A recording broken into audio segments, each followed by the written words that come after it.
Chapter 8 Sales is Influence. People don't buy what you do, they buy why you do it. Simon Sinek.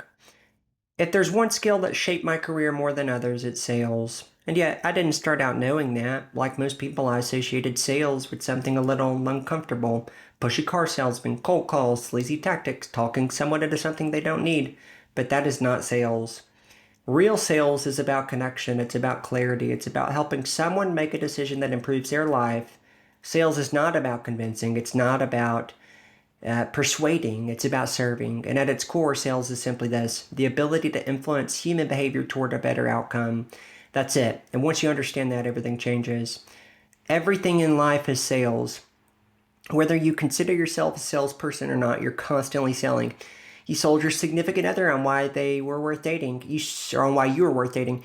You sell your kids on why brushing their teeth matters. You sell your team on why a new strategy is worth trying. You sell your audience on why they should care about your message. You even sell yourself every morning on why getting out of bed is a good idea. Sales is not a corporate tactic, it's a life skill, and the more you embrace it, the more influence you'll carry.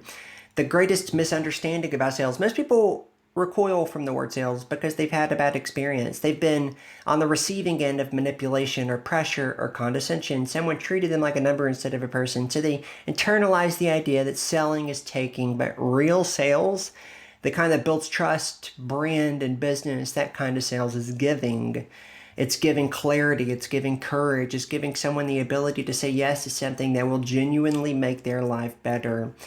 If you're selling something that solves a real problem, helps someone grow, or brings meaningful value to their world, then that's not selling it, or then not selling it boldly is actually selfish.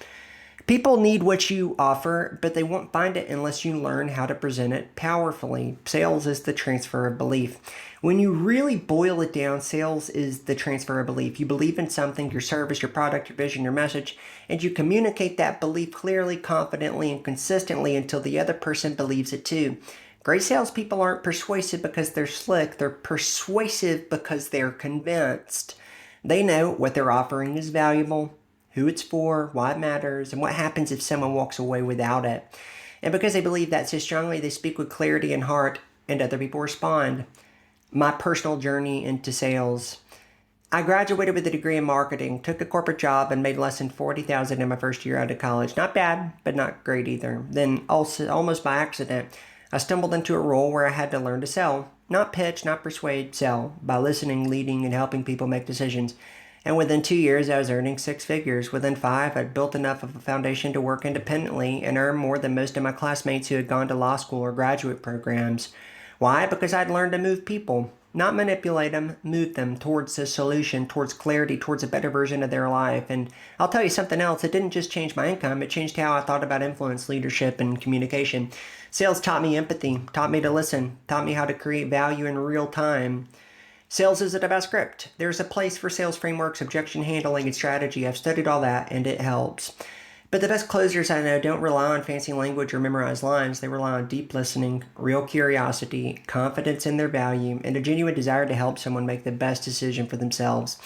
Because when you approach sales as service, you don't have to force it. You simply show up, connect, understand, and lead. Influence means helping people decide. Here's something few people realize. Most of us are drowning in indecision. There's too much information, too many options, too much noise. Sales, in the best sense, helps people decide. You're not pushing, you're guiding. You're reducing friction. You're helping someone move from confusion to clarity. And if you believe in what you're offering, then learning to sell isn't just important, it's your responsibility. Final thought: every conversation is a sale. You're either selling your vision or buying someone else's doubt. You don't have to become a full-time salesperson, but if you want to lead, grow, or influence at any level, personally and professionally, you need to learn how to communicate your value with conviction. Because the people who know how to sell, they move the world.